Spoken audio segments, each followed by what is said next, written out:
Good evening, everyone. My name is Benjamin, and welcome to our weekly updates of the election cycle for 2020. This is both the presidential and Senate, and the gubernatorial elections, except for 2019. For those, I have decided that I'm not going to update unless I think something has drastically changed. I feel that's best. I also want to highlight the difference between my model's forecast, which is what we're looking at right now, and my own personal prediction, which is this map. Let me go ahead and exit out of all of these because, yeah, I'm not getting an ad blocker for various reasons. Anyway, so the real difference is my model assumes that the election will be held today. Okay, so my model is if the election were held today.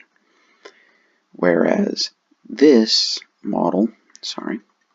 prediction assumes a regression towards the mean, a competitive election unless otherwise proven by history or polling, and it assumes the economy will be relatively stable.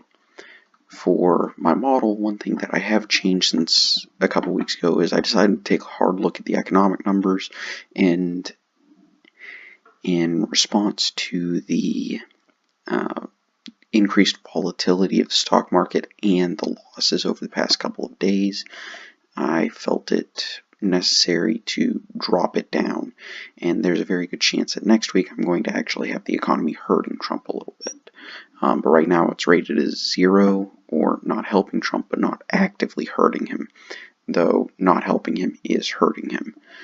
It actually switched Arizona, North Carolina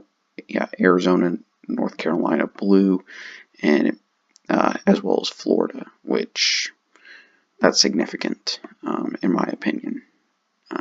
That's a swing of 55.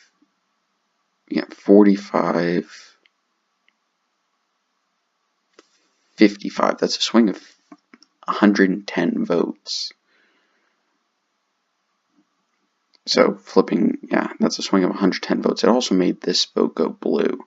So actually 112 votes, which is significant. And of course, this is a bad sign. But it's also interesting to note that the desert Southwest, which used to be fairly Republican, Nevada, Colorado, Arizona, is starting to become a lot more blue. But the Rust Belt, which used to be solid blue, is starting to become a little bit more Republican. This winds up being just under a 5-point margin of victory for the Democrat over Trump. So in the olden days, Arizona would still be red, Nevada would maybe still be red, maybe blue in a very light shade, whereas Minnesota, Wisconsin, Michigan would be solid blue, Ohio would be light blue, Pennsylvania would be solid blue, Iowa would be blue, North Carolina would still be probably red, and this vote would still be blue. So there is a change in the electoral makeup. Texas as well would still be fairly heavily red.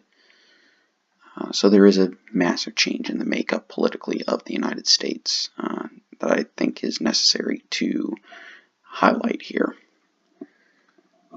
And we're seeing this. So it's going to be maybe 2-3 cycles before we actually see the true shift in political alignment.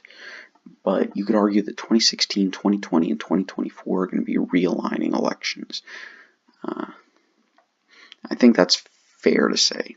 So again, like I said, my prediction assumes everything kind of regresses back to the mean, and so this is what you would get. And again, these are my confidence margins. So the lighter the shade, the less confident I am. The darker the shade, the more confident I am.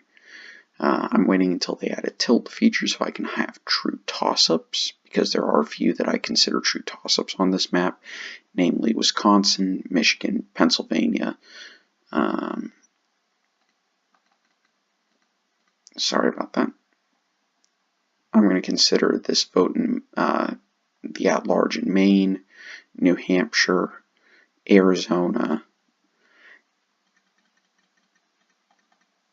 and I'm going to go ahead and also say North Carolina. North Carolina is starting to get there. Again, with the Senate map, I really don't think any state is going to vote against its presidential pick. The exceptions might be Maine, Michigan, maybe Iowa, and Arizona. Also, it's not Jon Kyl anymore, it's Martha McSally. North Carolina might as well. It really just depends on who the Democrat is. And we'll see that as things go by. Anyway, I want to say thank everyone for watching. Hope you have a very nice evening, and have a very Merry Christmas, a Happy Hanukkah, joyous Kwanzaa, whatever you celebrate, and,